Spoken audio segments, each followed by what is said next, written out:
नमस्कार, मी पंजाब डक हवामान अभ्यासक मुक्काम पोस्ट गुगळी धामणगाव तालुका शिल्लोड जिल्हा परभणी। आजपासूनचा परत एक शेतकऱ्यासाठी अंदाज येत आहे, म्हणजे मराठवाडा, पश्चिम महाराष्ट्र, उत्तर महाराष्ट्राकडे जाणार आहे हे अंदाज सांगितला होता। पाऊस आता राज्यामध्ये आता बराच पुढे सरकणार आहे, म्हणजे उत्तर महाराष्ट्राकडे सातारा, सांगली तिकडे देखील जाणार आहे आणि मराठवाड्यात देखील बऱ्याच ज्या ठिकाणी नाही पडला त्या ठिकाणी ह्या 3 दिवसात चांगला पाऊस पडणार आहे। म्हणून ही खास करून शेतकऱ्यासाठी आनंदाची बातमी। शेतकऱ्यासाठी आनंदाची बातमी, मी योगायोगाने ह्या जुलै महिन्यामध्ये 16 तारखेला काय होणार, एक लो प्रेशर तयार होणार आहे आणि 20 तारखेच्या दरम्यान एक लो प्रेशर बंगालच्या खाडीमध्ये तयार होणार आहे।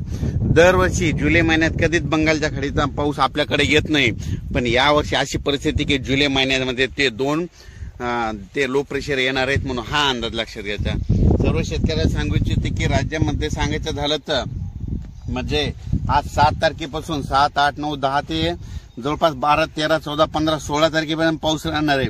पण परत एक शेतकऱ्याने आणखीन एक अंदाज घ्यायचा, राज्यामध्ये 13 जुलैपासून ते 25 जुलैपर्यंत 2 म्हणजे कमी दाबाचे पट्टे तयार होणार आहे आणि ते सरळ असे महाराष्ट्रामधून जाणार आहेत। त्याच्यामुळे राज्यामध्ये 13 जुलै ते 25 जुलैच्या दरम्यान म्हणजे 13 ते म्हणजे त्या 15-16च्या दरम्यान चांगला पाऊस पडणार आहे, म्हणून हा अंदाज लक्षात घ्यायचा। सर्व शेतकऱ्याला सांगू इच्छितो की राज्यामध्ये काय असतं की दरवर्षी जूनमध्ये पाऊस पडल्याच्या नंतर एकदम एक महिना पाऊस येत नाही, पण यावर्षी तशी परिस्थिती राहणार नाही। जुलैमध्ये देखील सारखा पाऊस चालू राहणार। आज या भागात पडते, उद्या त्या तालुक्यात पडते, परत दिसत्या, पण चालूला तरी परत एकदा सांगतो की राज्यामध्ये 7 तारखेपासून तर 25 जुलैपर्यंत चांगला पाऊस राहणार आहे, म्हणून ही एक परत शेतकऱ्यासाठी आनंदाची बातमी।